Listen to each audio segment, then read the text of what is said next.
Sigmund Freud, a diferencia de muchos otros pensadores, buscaba explicar por qué nuestras vidas parecían estar cargadas de sentimientos de confusión y de angustia. Debido a una serie de malestares que experimentó desde su infancia, Freud, introspectivamente, elaboró teorías que buscaban explicar la infelicidad de las personas.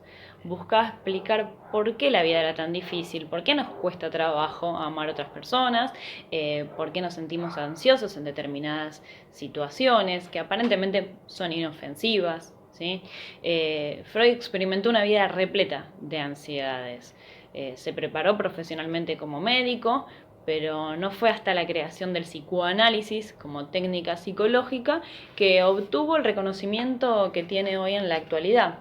Esto de que veníamos hablando, que el psicoanálisis no solamente es un modelo teórico descriptivo de los mecanismos, ¿sí? Y procesos implicados en la vida anímica, sino que es un método de análisis y de investigación, ¿sí? Donde se intenta evidenciar la significación del inconsciente a través de actos, de palabras, de producciones, sueños, actos fallidos, pero donde se intenta analizar ahí la conducta de la persona que tiene arraigos en el inconsciente. ¿Sí? Entonces en la psicoterapia, por ahí es donde con la asociación libre, con técnicas, procesos y procedimientos, los terapeutas que desarrollan intentan de hacer consciente lo inconsciente. Además de explicar los principales malestares de la persona, intentar de analizarlos, Freud habló de las motivaciones más primitivas del hombre, conducidas por un principio conocido como el principio de placer, que nos acerca a las cosas, donde crean una relación de satisfacción psicológica y física, mientras intenta de alejarse de aspectos tales como las reglas, la disciplina, lo contrario, intenta de crear una satisfacción inmediata. ¿Sí? A veces sí parece tener relación con la ansiedad, este principio de placer, ya que necesitan que se resuelva en lo inmediato.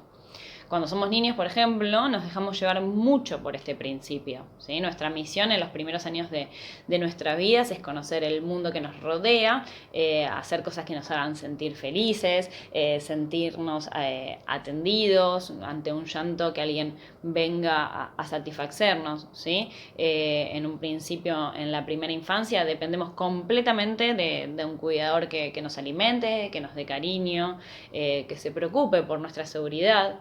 Que a cada llanto una persona venga a resolvernos qué es lo que nos está pasando, con este pequeño llamado de atención.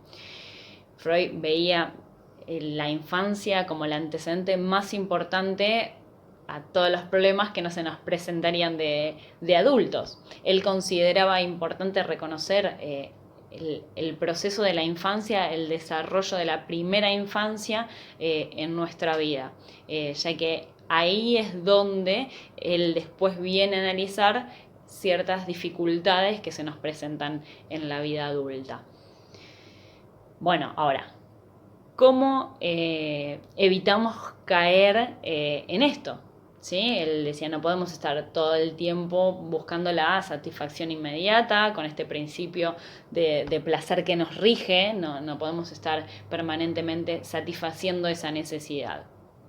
Entonces, lo que Freud establece es que las personas también debemos ajustarnos a un principio que llamó principio de realidad. ¿Sí? Donde tenemos que estar ajustándonos a lo socialmente esperado, acostumbrándonos a la idea de que no podemos tener todo aquello que nos trae placer y menos de manera inmediata.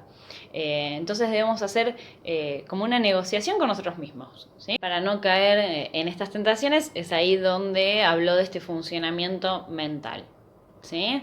Donde por un lado tenemos lo que es el principio de placer, que es esta búsqueda de satisfacción, es la excitación, la tendencia también a alejarnos de lo que nos puede causar angustia, lo que no resulta en satisfacción es lo que es el principio de placer, y por otro lado lo que es el principio de realidad, ¿sí? Que es esta regulación del placer, negociar con el mismo en nuestra realidad, evitar el placer inmediato, ¿sí? Demorarlo, aplazarlo, ¿sí? De acuerdo a las condiciones impuestas por el mundo exterior.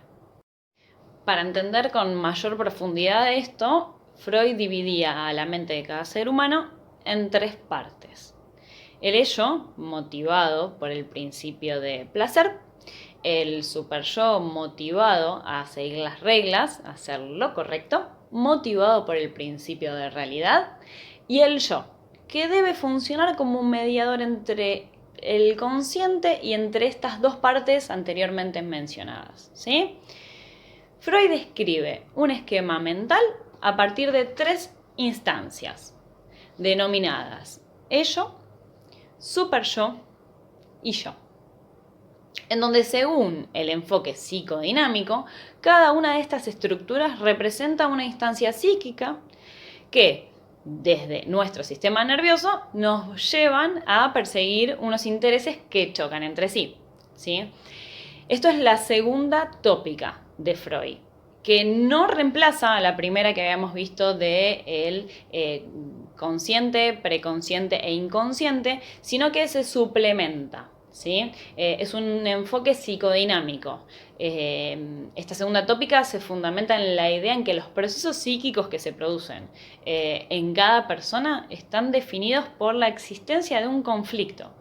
De ahí viene lo que es el término dinámica, ¿sí? Que expresa esa constante sucesión de acontecimientos por los que una parte interna intenta imponerse a otra. Los conceptos del ello, del yo y del superyo forman el apartado de las teorías de Freud en el que la idea de choque entre diferentes estructuras psíquicas queda más patente, ¿sí? No desarrolló este esquema que podríamos llamar el iceberg, como estaba en la imagen, pero sí nos sirve como una metáfora, ¿sí? Cómo en estos sistemas se encuentra lo consciente, lo preconsciente y lo inconsciente, ¿sí? Donde el yo es consciente, preconsciente e inconsciente, ¿sí? Es donde aparecen los mecanismos de defensa puestos en marcha, ¿sí? Como una negociación de la represión, ¿sí? ¿Se acuerdan que habíamos visto que la represión es este mecanismo donde las situaciones por ahí conflictivas o no aceptables por el yo quedan relegadas, guardadas en algún sitio abstracto en el inconsciente, ¿sí? Superyo es inconsciente y preconsciente, ¿sí? Y algunos contenidos pueden volverse conscientes. Y el ello es todo inconsciente, ¿sí?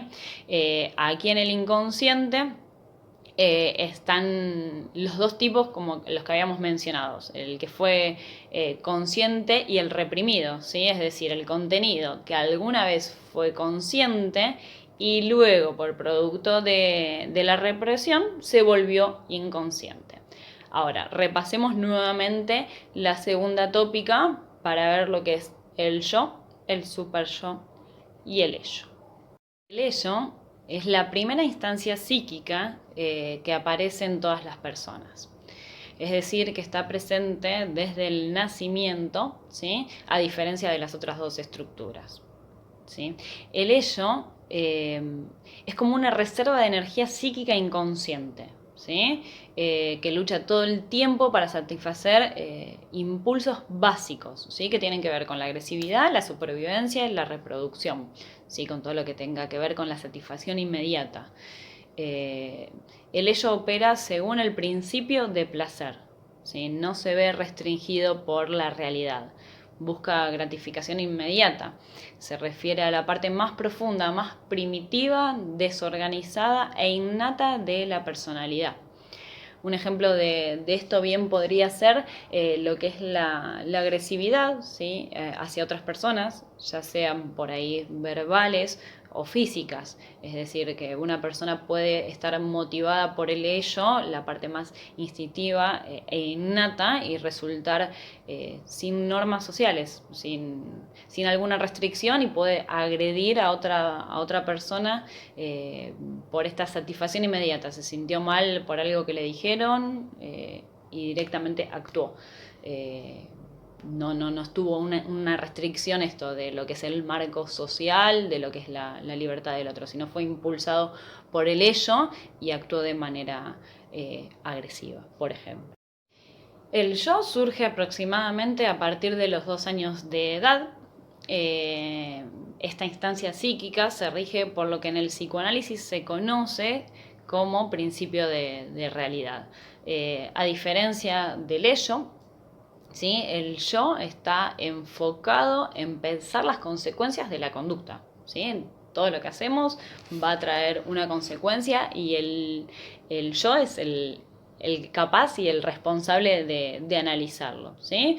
Por lo tanto, en su manera de operar se enfrenta al ello, ¿sí? Al tratar de contener y reprimir su contenido mediante mecanismos de defensa, y también, como veremos más adelante, entra en conflicto con el super yo, ¿sí? Al intentar evitar la posible sanción de asfixia, ¿sí? Que puede provocar la naturaleza restrictiva del super yo. ¿Sí? El yo tiene como fin cumplir de manera realista los deseos, las demandas del ello, y a la vez conciliándose con las exigencias del super yo. El yo nos permite reconocer las acciones que estamos eligiendo, realizando, ¿sí? Cuál es el camino a seguir, razonar nuestros impulsos, ¿sí? Velar por la integridad de la realidad, ¿sí? Es el primer paso del reconocimiento para afrontar las alegrías, la culpabilidad o el castigo, ¿sí?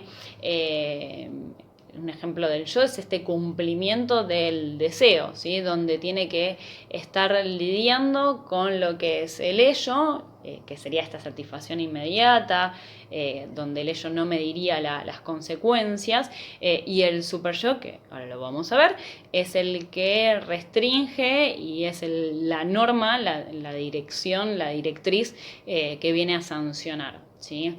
El yo vendría a ser este principio. En resumen, el ello contiene las pulsiones, impulsos y deseos. El super yo es el conjunto de valores morales, de creencias en las que proyectamos la mejor versión de nosotros mismos, ¿sí? Y el yo es el mediador entre el ello y el super yo. Intenta disfrutar y de satisfacer las necesidades del ello, pero sin romper las normas del super yo. El yo es un espacio en el que observamos todo lo que ocurre en el ello y del super yo. Cuando el yo fracasa en esa mediación y no logra encontrar un equilibrio, es donde estas dos instancias empiezan a chocar y pueden llegar a aparecer los síntomas del sufrimiento psíquico. Por ejemplo, si el super yo llega a imponerse, la representación de pensamientos y emociones puede llegar a ser tan excesiva periódicamente que pueden llegar a producir crisis nerviosas, ¿sí? Algo, por ejemplo, que Freud atribuía en las mujeres histéricas era un super yo demasiado rígido y profundamente restrictivo, ¿sí? Donde la moral quedaba rígida, aparecían los síntomas de histeria, ¿sí? Por otro lado, por ejemplo, si el ello llegara a predominar, esto puede dar paso a la sociopatía, ¿sí? Es una impulsividad que pone en riesgo tanto a la persona que la experimenta, ¿sí? Como a los demás, ya que hay una prioridad absoluta en satisfacer las necesidades con urgencia, donde no se miden las consecuencias. La persona que la experimenta no va a tener un mediador, no va a medir las consecuencias, por lo tanto puede llegar a lastimar a otra persona, ¿sí? este concepto de equilibrio entre las fuerzas impregnó totalmente la obra de Freud, ya que no creía que existiese una solución definitiva para lo que es el enfrentamiento entre las instancias psíquicas. Las personas sanas no son aquellas en las que el yo, el ello y el super yo han dejado de luchar, cosa que para él era imposible, sino aquellas en las que esta lucha causaba menos malestar, ¿sí? Donde podían llegar a encontrar un equilibrio entre las exigencias internas, las exigencias externas y el yo. Él creía que la persona que podía llegar a tener un mayor equilibrio era la persona más sana. Y para hablar de esto es indispensable mencionar a los mecanismos de defensa, ¿sí? Los cuales tienen un peso importante en lo que Freud denominó a las personas sanas. ¿Sí? La defensa psicológica comienza a actuar cuando se introducen elementos en el sistema psíquico. Ideas, conceptos, ¿sí?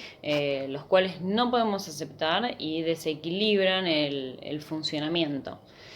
También surgen cuando nos encontramos por ahí ante situaciones emocionales en las que no podemos estar preparados, ¿sí?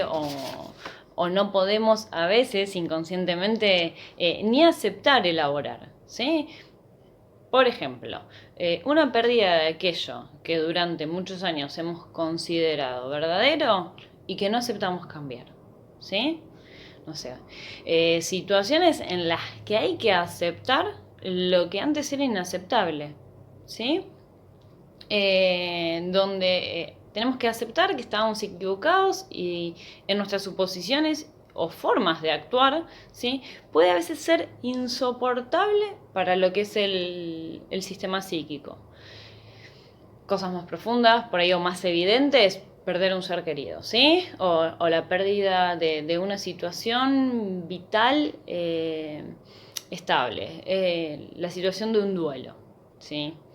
No sé, un accidente que suponga replantear todos nuestros valores, ¿sí? Un acontecimiento traumático que suponga un cambio radical y total en nuestras vidas que no podemos aceptar a corto plazo.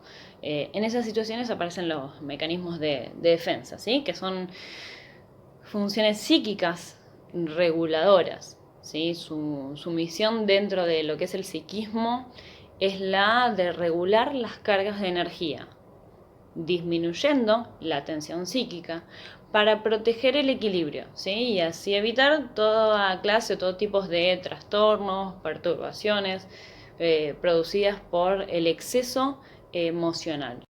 Nuestros mecanismos de defensa entran en acción cuando nos sentimos amenazados. Esto no necesariamente significa sentirse amenazado físicamente.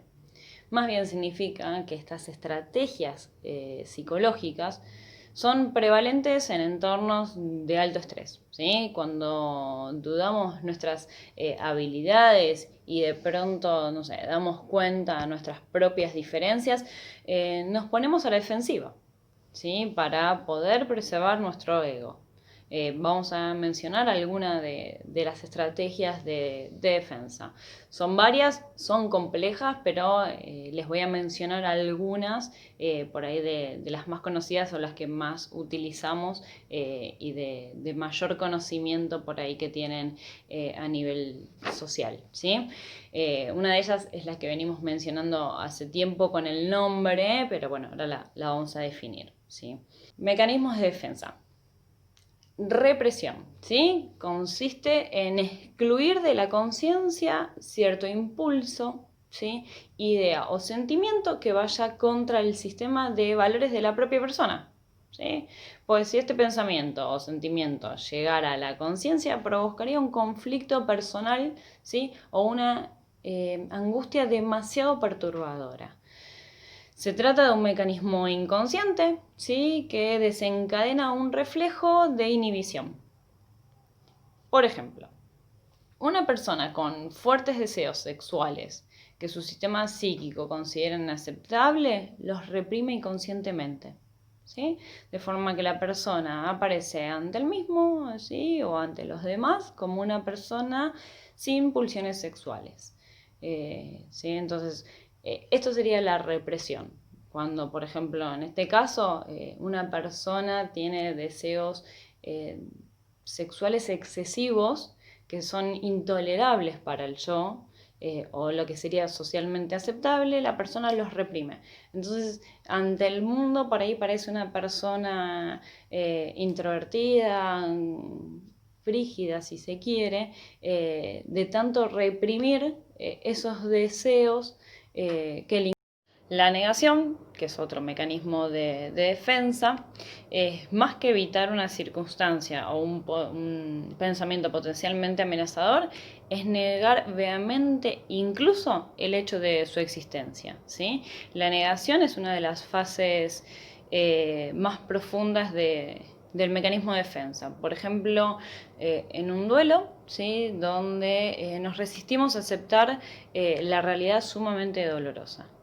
Un tipo por ahí de negación clásica es la respuesta que podemos tener cuando se nos comunica una mala noticia, ¿sí? Como puede haber sido, no sé, que una persona, un familiar, un allegado contrajo una enfermedad grave, aparece lo que es la negación. ¿Sí? O un ejemplo diferente es, no sé, una persona que fuma, un fumador, ¿sí? Que niegue que fumar puede provocar serios problemas para la salud. ¿Sí? Negando los efectos nocivos del tabaco, la persona puede tolerar mejor su hábito, ¿sí? Naturalizándolo. El lema del mecanismo de negación es simplemente esto no puede pasar. ¿Sí? Otro de los mecanismos de defensa es la proyección. ¿Sí? Una palabra por ahí bastante utilizada socialmente. ¿Sí? En este caso, como mecanismo de defensa, consiste en atribuir pensamientos, conductas y sentimientos propios e inaceptables a otras personas. ¿Sí? Este fenómeno consiste en colocar en el otro el material propio. Una forma clásica de proyección y de la que solemos hablar cuando nos referimos con esta típica afirmación estás proyectando, es aquella donde colocamos en el otro cualidades que detestamos a nosotros mismos, ¿sí? Lo cual no implica que no las tengan, sino que realmente rechazamos poseerlas. Por ahí, no sé, un ejemplo básico, y a veces hasta en los más chicos, es, no sé, estás mirando una película de terror con una persona más chica y te dice, ay, cambiala porque luego te va a dar miedo. Cuando en la realidad por ahí la persona que está a tu lado tiene miedo y no lo reconoce, como si proyecta en el otro, no, sacala, mejor sacala porque te va a dar miedo. Es decir, que está proyectando en el otro algo que es inaceptable para uno. Luego está la identificación, ¿sí? También está como mecanismo de defensa, es la adopción inconsciente de características o actividades de otra persona, ¿sí? Tomamos actitudes, ideas, costumbres, vestuarios, ¿sí? O supuestas virtudes del otro. Consiste en asimilar un aspecto o cualidad de otra persona, ¿sí? Transformándose total o parcialmente según el modelo. ¿Sí? En cierto sentido es una forma de imitación que realiza a veces, que realizamos conscientemente, ¿sí? Cuando ella del todo inconsciente se trata de un mecanismo de defensa que a veces trae, no sé, ciertos trastornos. En psicología hablamos por ahí a veces hasta de lo que es el trastorno límite de la personalidad, ¿sí? Ejemplos de identificación puede ser, por ejemplo, si dejas solo a un niño, ¿sí? con mucha frecuencia, va a intentar él convertirse en el padre u hombre de la casa. Lo utiliza como para disminuir los temores, ¿sí? Por ahí en ocasiones los vas a ver jugando con los muñecos, diciéndole, ay, no debes tener miedo, debes cuidar la casa. O un ejemplo por ahí después ya en lo que es la adolescencia, donde se adoptan conductas de personajes, ¿sí? O de espectáculos, o del deporte, donde se idealizan y se copian, ¿sí? Ciertos rasgos o características para asumir las virtudes, ¿sí? Y de esta manera compensar las propias carencias. A esto es lo que llamamos identificación. La represión, por ejemplo, es la tendencia a volver a situaciones vitales anteriores, ¿sí? Bajo la acción de un estrés intenso, los mecanismos de adaptación se pierden, ¿sí? Y se retoman patrones de adaptación primitivos. Por ejemplo, a veces cuando uno se siente inseguro y amenazado, no sé, comienza a chuparse el dedo. Por ahí no, como lo hacía cuando era bebé, pero sí se muerde la pielcita del costado, se va comiendo las uñas, ¿sí? Eso es una forma por ahí de represión, donde volvés, ¿sí? A lo que era los patrones de adaptación primarios, si se quiere. Otro es la formación reactiva, otro mecanismo de defensa, donde consiste en el desarrollo de actitudes o conductas totalmente opuestas a aquellos que se reprimen, ¿sí? Por considerarlas nuevamente inaceptables para lo que es el yo, para lo que es la conciencia. Aparece la conducta contraria al deseo reprimido. Por ejemplo, una persona que tiene grandes impulsos sexuales, ¿sí? Pero no los acepta, entonces los quita de la conciencia, ¿sí? Los controla adoptando una conducta opuesta, ¿sí? Donde aparece por ahí una conducta represiva, lo que es puritana, ¿sí? Vuelve esta formación reactiva a lo contrario. El desplazamiento es otra de las estrategias que tiene la mente para protegernos, ¿sí? En este caso consiste en focalizarnos en un aspecto diferente al motivo real que nos preocupa, pero que de alguna manera se encuentra relacionado. Consiste en cambiar un objeto que nos produce una reacción emocional inaceptable por otra, ¿sí? Vamos a desplazar ciertas emociones asociadas a un objeto, ¿sí? A otro. ¿Que atacamos o evitamos? ¿Sí? ¿Por qué nos proporciona tanto miedo como el primero?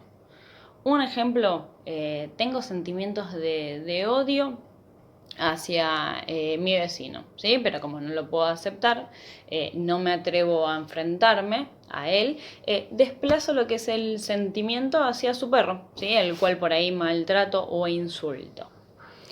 Luego está la sublimación, ¿sí? La sublimación como mecanismo de defensa es un mecanismo complejo y elaborado que conlleva la faceta conductual. En muchos casos supone una solución adaptativa a situaciones, ¿sí? Comprendidas como problemáticas. La idea es encontrar una acción sustitutiva para una pulsión o impulso, ¿sí? Para ese deseo que es inapropiado expresar. No sé, por ejemplo, siento rabia y me anoto en alguna actividad donde descargue adrenalina, ¿sí? En la sublimación hay una sustitución de un impulso inaceptable por otro socialmente aceptable, ¿sí? Por ejemplo, la agresividad y las tendencias destructivas, ¿sí? Se subliman practicando o viendo deportes violentos. Ahí estamos sublimando, ¿sí? Es como un mecanismo de defensa, donde tengo cierta agresividad y no las puedo descargar en lo que es algo socialmente aceptado, lo sublimo y practico un deporte, por ejemplo, agresivo. Y por último vamos a ver la racionalización, ¿sí? Que consiste en seleccionar racional y conscientemente aquellos motivos que parezcan más razonables para explicar o justificar cierta conducta, ¿sí? Donde la base del sentimiento sería inaceptable o vergonzoso. Acá se justifican y se estructuran ciertas conductas, ¿sí? Por medio de elaboraciones, explicaciones racionales que evitan enfrentarse al verdadero motivo por el cual se guía la conducta en cuestión. Predomina lo racional, allá donde por ahí lo emocional debería estar imperante, dominando, se desarrolla una explicación coherente para la conducta que se haya efectuado, ¿sí? Cuyo motivo se encuentra oculto para la conciencia. Por ejemplo, no llegas para un trabajo final, ¿sí? Para un examen y en vez de admitir que por ahí no llegaste a hacerlo a tiempo, porque empezaste demasiado tarde y eso puede ser demasiado doloroso para lo que es la conciencia, para lo que es La parte moral, inventas excusas, ¿sí? Racionalizas el por qué no llegaste a tiempo a entregarlo. Eso sería, por ejemplo, una racionalización. En resumen, podemos decir que estos mecanismos se configuran como una defensa del sistema psíquico contra todos aquellos estímulos, tanto externos como internos, que vayan en contra de nuestra manera de pensar, ¿sí? Que nos desestabilicen emocionalmente y que impliquen un esfuerzo de adaptación que no podemos llegar a realizar. Hasta acá ya hemos visto la primera tópica, la segunda tópica de Freud, los mecanismos de defensa. Vamos a ir también adentrándonos en lo que es el desarrollo psicoafectivo del sujeto, y para ello debemos también ir conociendo diferentes terminologías de Freud, ¿sí? Como hasta ahora lo venimos haciendo. Una de ellas es el síntoma, ¿sí? En psicoanálisis el síntoma designa una formación inconsciente que da testimonio de un conflicto, también de su elaboración simbólica, ¿sí? Por lo tanto es el signo de un conflicto. Lo que quiere decir el síntoma es algo totalmente oculto, ¿sí? Totalmente oculto a nuestro yo, a la conciencia, y aparece de modo desfigurado. ¿Sí? En realidad así solo puede aparecer y así solo lo podemos ver, ¿sí? Esto es un producto de la represión, exclusivamente deformado. Puede emprender su pasaje del inconsciente a la conciencia, ¿sí? En la terapia psicoanalítica es donde se trabaja. El síntoma no es lo mismo por ahí en psicoanálisis que en lo que es la medicina, que en medicina es el conjunto de signos y síntomas, y acá simplemente lo que se intenta ver es el síntoma como producto de un conflicto. ¿Sí? A veces por ahí no se puede llegar a eliminar por completo, pero la idea es sí trabajarlo para ir disolviendo esa carga energética que conlleva. Otro de los términos es la pulsión. ¿Sí? Freud entendió la pulsión como un proceso dinámico, ¿sí? Sería como un empuje, una carga energética que hace tender al organismo hacia un fin. Una pulsión tiene su fuente de excitación corporal, ¿sí? Un estado de tensión. Su fin es suprimir el estado de tensión gracias a un objeto, ¿sí? Y la pulsión puede alcanzar su fin. En palabras de Freud, la esencia más profunda del hombre consiste en impulsos instintivos, ¿sí? Iguales en todos y tendentes a la satisfacción de ciertas necesidades primitivas. Estos impulsos instintivos no son en sí ni buenos ni malos, ¿sí? La pulsión es un proceso que se inicia generalmente en lo corporal, ¿sí? Se traduce en un malestar persistente que exige al psiquismo la salida, ¿sí? La búsqueda de objetos que lo hagan desaparecer. La pulsión tiene una fuente que es el lugar donde se produce el displacer, que viene a ser el cuerpo, ¿sí? El fin o la meta, que es para que desaparezca el malestar, el displacer. Un objeto, ¿sí? Que es el medio por el cual se llegará a la satisfacción final. Y el empuje o fuerza, ¿sí? Persistente en todo momento. Freud distinguió dos tipos de pulsiones, ¿sí? Lo que es la pulsión de vida, la pulsión de muerte, el eros y el tánatos, ¿sí? Donde lo que es el eros representa un principio de cohesión, ¿sí? Consistente en crear unidades cada vez mayores y mantenerlas, ¿sí? Que es la ligación, es la pulsión de vida. La afirmación del yo, ¿sí? La unión con el otro, el amor, el erotismo, la creación, la reproducción, el placer. En cambio, lo que es la pulsión de tánatos busca disolver los conjuntos, ¿sí? De este modo destruir las cosas. Es la pulsión de muerte, ¿sí? El afán por regresar al estado inorgánico inicial, ¿sí? Lo llama el principio de nirvana, que es la disolución del yo. Es la tranquilidad total, ¿sí? El cese de estimulación y de la actividad. Es la violencia, la agresión, la destrucción y el sufrimiento. De los conceptos fundamentales en la teoría psicoanalítica es líbido, ¿sí? En latín significa deseo. Cualitativamente, el líbido no es reductible a una energía específica. Puede ser desexualizada, pero ocurre secundariamente, ¿sí? Y por renunciamiento, en principio, es sexual. En el campo clínico, ¿sí? Se supone una parte cuantitativa. Su producción, su aumento, su disminución, su desplazamiento, explica los fenómenos psicosexuales y patológicos, ¿sí? En palabras de Freud, líbido es una expresión tomada de la teoría de la afectividad. Llamamos así a la energía considerada como una magnitud cuantitativa, aunque actualmente no pueda medirse, ¿sí? De las pulsiones que tienen relación con todo aquello que puede designarse como la palabra amor. Líbido es la energía, ¿sí? De la pulsión sexual. Es la energía de aquellas pulsiones que tienen que ver con todo lo que puede llamarse amor, cuya meta final puede ser la unión sexual, ¿sí? También es la energía del amor a sí mismo, ¿sí? El amor filial, el amor hacia los hijos, el amor hacia la humanidad, la amistad, ¿sí? El amor hacia las ideas abstractas. Bueno, bastante teoría tienen. Obviamente saben que pueden consultarme si quieren y si les parece mejor, pueden mandarme por privado dudas, consultas, sugerencias que puedo responder por ahí en forma pública, ¿sí? Pero las pueden ustedes realizar de manera privada. Si quieren, otra vez ponemos por ahí esto, un día y un horario.